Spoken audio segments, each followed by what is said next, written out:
Hey everyone, welcome back to our channel. Today I'm going to be doing a paint fill on a freshly refinished Scotty Cameron Terrillium. You can see here it's been torched in a kind of dark blue gray, and then the back of the putter has that silicone on it. So when I start, I like to have just paper towel or some sort of covering on my table. I don't want to get that messed up. I have paint here, which is my Testors. That's my paint of choice. I feel like you can get really nice quality out of it. And then I have some acetone here. That is to clean the brushes. And it's also used for pre and post paint fill care, which I'll get into a little bit. You want to make sure to store that in some sort of glass jar. I've made the mistake once of putting that in a plastic cup, and it might have burned through the cup onto my stairs. So I also have Q-tips here, which we use for cleanup of the paint, and of course my brush. So what I'm gonna do is, because this was refinished in a torch finish, it was dipped in an oil. So I wanna go ahead and just clean out the lettering so that the oil doesn't mix with my paint. If you were to paint, you might find that it would separate and then just look kind of splotchy and not nice. So I'm gonna go ahead and dip my Q-tip in acetone and then just rub it into the lettering so it's nice and prepped. Now, if you had a stainless steel putter that you refinished, if you just wanted to change out the paint on your own putter and it didn't have that sort of finish on it, this step would not be necessary. It really just depends on what kind of coating you have on the putter head.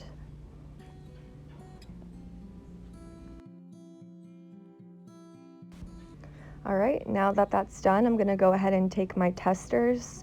I'm going to shake it up. This actually is a very old bottle. It's gonna be a little bit more difficult for me to work with, but I like to make things hard on myself. So you should definitely get a fresh bottle if you're going to do this. The paint runs better.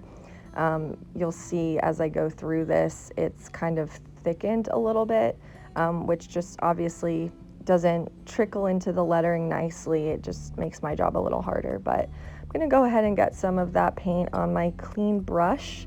You can see that I'm starting to just get a little bit. I don't wanna overdo the paint on it. You just wanna have a little thin coat, and then I'm gonna get stuck in here.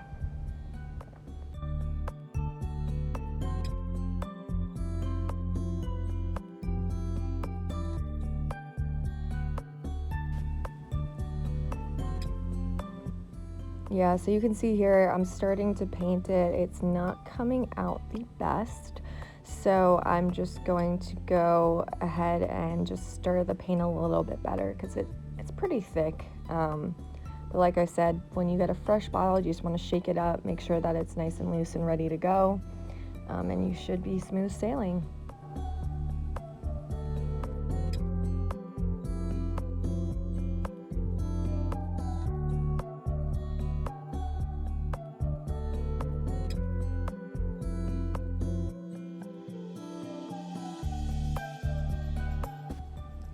Lefty problems here. I'm trying not to get my hand to touch that copper insert on the face. I don't want to get it smudged with the oils on my hand. So just another day in the life of a lefty. But yeah, just taking my time with this. I definitely feel that the paint fill process is probably one of the most patience requiring steps when you do a restoration. It's very important that you don't overfill the lettering from the first go at it. It's okay to do thin layers of paint and really let it build up. And when I do paint fills, I do at least 2 coats, so I'll let the first coat dry, and then I'll go in and give it another coat so that it's really in there and it doesn't come out easily. And it's funny because I actually find with older Scotties, it takes forever to get the old paint out. Like, Scotty did a great job just making sure it was impenetrable. So there's other steps that I can get into in another video if you are getting a putter that you're restoring from scratch, and tips on how to best and most easily get the paint out of that. But yeah, it just takes a little bit of patience.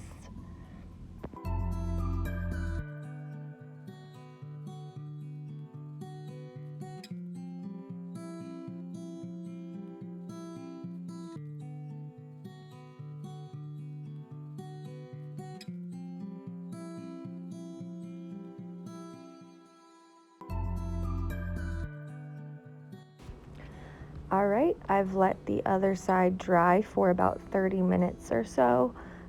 Usually you can kind of check if it's dry to the touch, but I usually err on the side of caution and just, give it some time.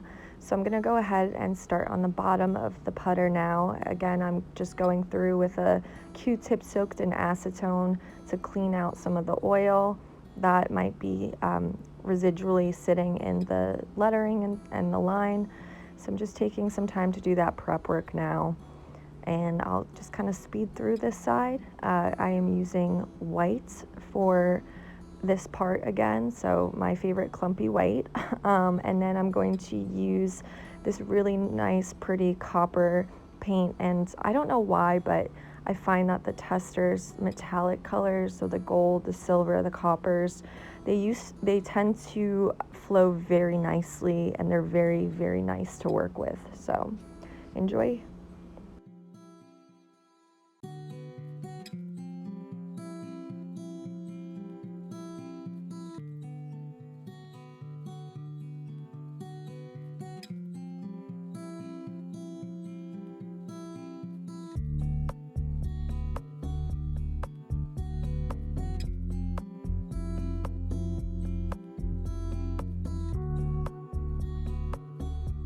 I have a few putters today, and the cue that I'm working on, this one is a Scotty Cameron Studio Design, so I figured might as well just work through them all while I have my stuff set up. You can see the Terillium is drying off to the side now. So this one I am just starting the bottom. I'm doing red, yellow, and white paint. And something that I have come across occasionally is when you shake your paint, it has bubbles in it. And sometimes the bubbles will transfer from your paintbrush into the lettering. And when it dries like that, it's noticeable. You can see little bubbling coming up. And in my opinion, it just takes away from all the hard work that you're doing. So I did notice that happen in the O of Studio right there. So what I'm going to do is I'm going to finish painting my red, and then I'll show you how I can combat those bubbles. All right, so I don't know how well you can see this, but there are little bubbles in that O right there. So I'm going to take a pair of tweezers. I've dipped them in acetone just to clean off any dirt that might have been on them. I'm going to very carefully poke at those bubbles to make them pop. The air will release, and then the paint will level out. So just do it very gently. You don't want to scrape the surface of the putter when you do so. Alrighty, I'm on a bit of a time crunch today, so I'm going to go ahead and finish painting these. I'll probably do a separate video for actually cleaning up the excess paint and then the finished looks for this. Obviously, you won't see that overfill or overflow once you use the acetone, but I'll go through the technique and everything like that. But for today, just for your basics setup, I would say, again, have a nice covered area, keep your, workspace clean, and just have everything that you need to set it up. I have all of the paint I need. The Testors you can find at usually a craft store, so Hobby Lobby or Michael's. I have my acetone, which I do store after I use it, and I can get into that more too. I have my paintbrush and my Q-tips, and then really just for the technique, don't overfill your paints on the brush. You want to do nice thin coats, at least 2. And just take your time with it. So yeah, good luck if you guys decide to try repainting your putters. I'd love to hear about it. Give us a shout out in the comments. Let us know any questions, and we'll be back with a new video soon. Thanks, guys.